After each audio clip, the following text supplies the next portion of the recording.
And so what do you think happens when we die? I personally believe, and it's all about faith, right? Faith is what you believe, no matter what, right?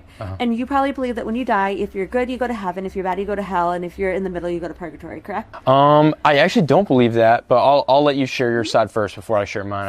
I believe that when you die, you get to go and be at peace with the God and the goddess, and they just kind of hold you and they're there.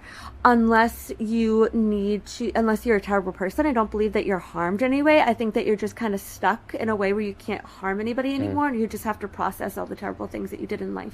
Okay. And what is I'm very logical minded, like what is the evidence that you have that makes you believe in those things? My faith. I just believe it. Just your faith. I just believe it. Yeah, what evidence do you have? Yeah, so I grew up in a Christian environment. Just backstory, I grew up in a Christian school but didn't really follow Jesus. I actually had a bad taste in my mouth because I had certain instances where I had people claim Jesus with their lips, but their actions were far from what Jesus would do. And so I thought they were hypocrites. I thought Jesus was a hypocrite, and I didn't want anything to do with it.